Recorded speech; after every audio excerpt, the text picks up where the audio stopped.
நல்ல ஒரு மாங்காய் சாதம், மாங்காய் தொகையில் வச்சு ஒரு சாதம். அதுக்கு என்னென்ன தேவைன்னு பார்த்துட்டோன்னா அதுக்கப்புறம் அதை எப்படி பண்ணுறதுன்னு பார்க்கலாம்.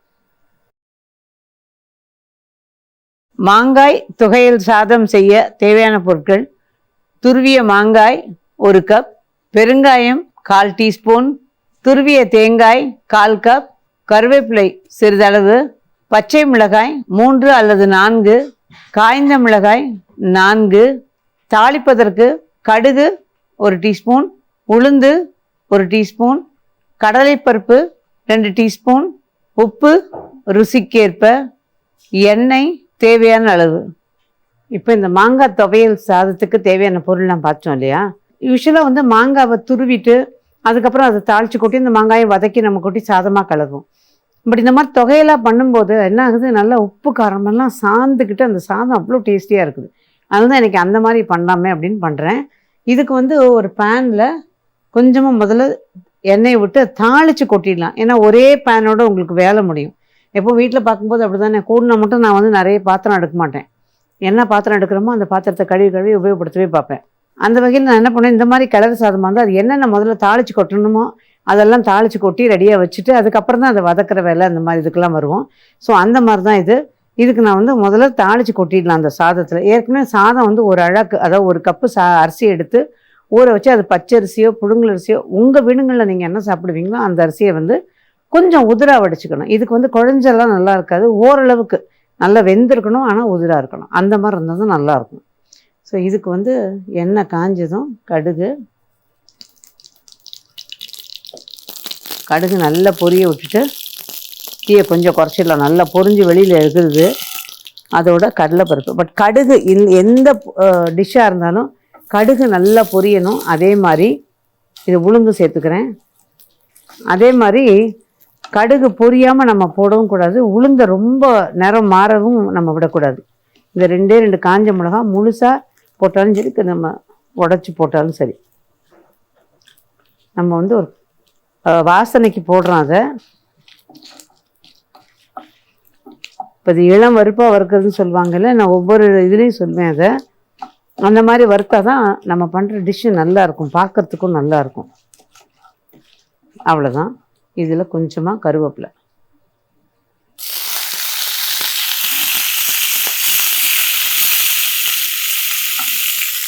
இதை அப்படியே எடுத்து நம்ம சாதத்தில் ஊற்றிடலாம். ஊற்றி ரெடியாக வச்சுட்டு அதுக்கப்புறம் நம்ம வதக்கி அரைக்க சரியாக இருக்கும்.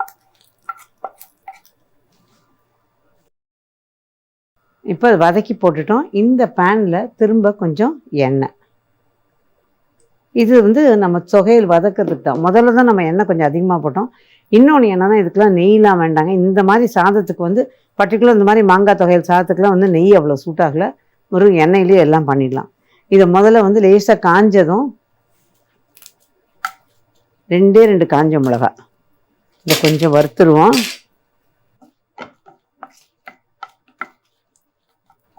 வறுத்துட்டு நான் பார்த்திங்கன்னா பச்சை மிளகாய்க்கு பதிலாக பழுத்த மிளகா எடுத்திருக்கேன். ரொம்ப நல்லாயிருக்கும் பழுத்த மிளகா. அதனால் பழுத்த மிளகா கிடைச்சிதுன்னா அதை வாங்கி சேர்த்துக்கங்க, அல்லது பச்சை மிளகா போட்டுக்கலாம். மிளகாயை உடச்சி சேர்த்துருங்க.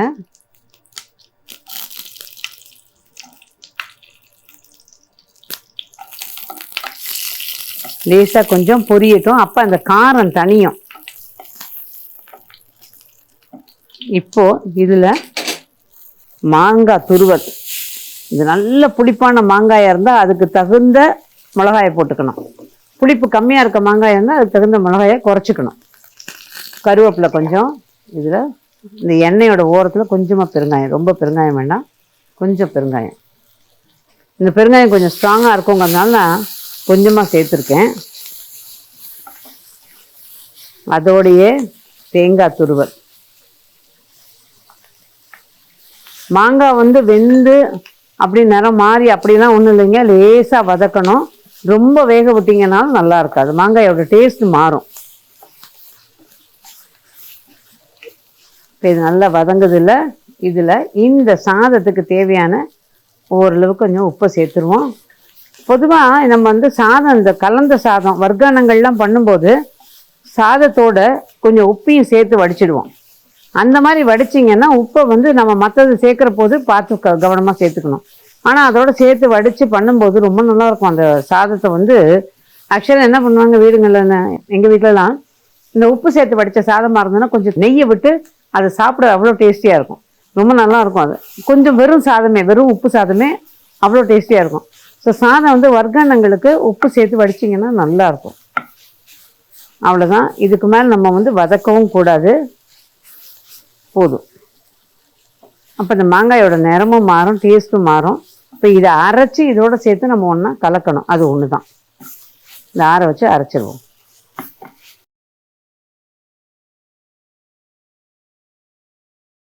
இப்போ இதை அரைச்சி வச்சாச்சு. வதக்கி வச்ச மாங்காய், தேங்காய், காஞ்ச மிளகா, பச்சை மிளகா எல்லாம் சேர்த்து வதக்கியிருந்தோம் இல்லையா? அதில் இஞ்சி பூண்டு எதுவுமே சேர்க்கலைங்க. இந்த மாங்காயோட ஃப்ளேவரில் அந்த சாதம் இருந்தால் நல்லாயிருக்கும். அதனால் அதே மாதிரி இது நான் ஏற்கனவே சொன்ன மாதிரி துருவி போடுறத விட இந்த மாதிரி துவையெல்லாம் அரைச்சி பண்ணும்போது ரொம்ப டேஸ்டியாக ரொம்ப நல்லாயிருக்கும். இப்போ நம்ம இதை சாதத்தோடு கலந்துக்க வேண்டியது தான். நான் தாளித்து வச்சோம் இல்லையா, அது அப்படியே ரெடியாக இருக்குது. இது சாதத்தை நான் கை போட்டு தாங்க கலக்க போகிறேன். ஸ்பூன் தான் போடணும், கரண்டி தான் போடணும்னு நினைக்கிறவங்க அதை அப்படி பண்ணிக்கலாம். இந்த துவையல் மீதி இருந்தாலும் உங்களுக்கு இது அதிகமாக பட்டாலும் மீதி இருந்தாலும் எடுத்து வச்சுக்கிட்டிங்கன்னா நீங்கள் வந்து மற்றதுக்கும் இது ஆக்சுவலாக இட்லி தோசைக்கு எனக்கு என்னமோ அது அவ்வளோ பிடிக்கிறது. ஏன்னா இட்லி மாவும் புளிச்சிருக்கும், அதை பிடிக்க வச்சு தான் நம்ம இட்லி ஊற்றுவோம். ஸோ அந்த புளிப்பு இந்த புளிப்பு சேரும்போது சரியாக வராது. அதுக்கு பதிலாக நீங்கள் சப்பாத்தி, ப்ரெட்டு இதுக்கெல்லாம் அது ரொம்ப நல்லாயிருக்கும். தயிர் சாதத்துக்கு நல்லாயிருக்கும். இது கொஞ்சம் தொகையல் வந்து அதிகமாக போட்டு தான் நம்ம கலக்கணும். ஏன்னா ஊற ஊற இது வந்து உங்களுக்கு நல்லா இழுத்துக்கும். அதே மாதிரி சாதம் ஸ்கூலுக்கு வேலை செய்கிற இடத்துக்குலாம் கட்டிட்டு போகிறோம் அப்படின்னா அந்த நேரத்தில் நீங்கள் வந்து கை போட்டு கலக்காதீங்க, கரண்டி போட்டு கலந்துக்குங்க. சாதாரணமாக வதக்கி பண்ணுறதை விட இப்படி பண்ணி பாருங்கள், இது ரொம்ப வித்தியாசமாக நல்லாயிருக்கும். அவ்வளோதான். சாதம் கலந்து ரெடியாக வச்சாச்சு. பொதுவாக இந்த வர்க்கணங்கள்லாம் நம்ம நல்லா கலந்துட்டு டைம் கொடுக்கணும். அது நல்லா சாந்து ஊறி நல்லா டேஸ்ட் நல்லாயிருக்கும். புளியோதரை, எலுமிச்சம்பழம் சாதம், கொத்தமல்லி சாதம், இந்த மாதிரி மாங்காய் சாதம் இதெல்லாம் நல்லா ஊறணும். ஊற தான் ருசி. ஆக்சுவலாக புளியோதரை எல்லாம் பார்த்திங்கன்னா முந்தின நாள் பண்ணி மறுநாள் சாப்பிட்டிங்கன்னா எக்ஸலண்ட்டாக இருக்கும். அது மட்டும் இல்லைங்க, ஒரு இதுவான ஒரு விஷயம் என்னென்னா, பிரியாணி பண்ணுறோம் இல்லையா, பிரியாணி முந்தின நாள் பண்ணிவிட்டு மறுநாள் சாப்பிட்டு பாருங்கள். அது சூடு பண்ணி, அதாவது நம்ம ஃப்ரிட்ஜில் தான் வைக்க முடியும், வெளியில் வைக்க முடியாது பிரியாணிலாம். அதை ஃப்ரிட்ஜில் தான் வைக்கணும். அதை மறுநாள் தீயை குறைச்சி வச்சு நிதானமான தீயில நல்லா சூடு பண்ணிட்டு சாப்பிட்டு பாருங்கள். நல்லா ஊறி போய் அவ்வளோ டேஸ்டியாக இருக்கும். ஸோ இந்த வர்க்கணங்களும் அதே மாதிரி தான், நல்ல ஊற தான் நல்லா டேஸ்டியாக ரொம்ப நல்லாயிருக்கும். அந்த மாதிரி தான் இன்றைக்கி நல்ல தொகையெல்லாம் அரைச்சி நான் பண்ணியிருக்கேன். துருவி போட்டு பண்ணுறதை விட கூட தொகையெல்லாம் அரைச்சி பண்ணியிருக்கேன். இன்றைக்கி நான் இப்போ வந்து உப்பு பார்க்கும்போது இப்போ நம்ம போட்ட அந்த மாங்காய் துருவலுக்கு நான் போட்டது ஒரு 4 பச்சை மிளகா, அதாவது பழுத்த மிளகா, 2 காஞ்ச மிளகா. இதனோட காரமெல்லாம் தாண்டி அந்த புளிப்பு நல்லா தெரியுது. ஸோ காரம், புளிப்பு இது எல்லாமே பேலன்ஸ்டாக தெரிஞ்சால் தான் இந்த சாதம் நல்லா டேஸ்டியாக நல்லாயிருக்கும். ஸோ நீங்கள் ட்ரை பண்ணி பாருங்கள். இப்போ ஒரு டிஸ்பிளே பவுலில் எடுத்துருவோம். இது வந்து இந்த முந்திரி பருப்பு தாளித்து அதெல்லாம் அப்படி தான் ஒன்றும் பர்டிகுலராக வேண்டாங்க. இதுக்கு நெய்யெல்லாம் வேணும்னு அவசியம் கிடையாது. அதனோட நல்ல ஃப்ளேவரில் அந்த மாங்காயோட ஃப்ளேவர் இதில் தெரியணும், அந்த மாதிரி இருக்கணும். அப்போ தான் இது நல்லா டேஸ்டியாக ரொம்ப நல்லாயிருக்கும்.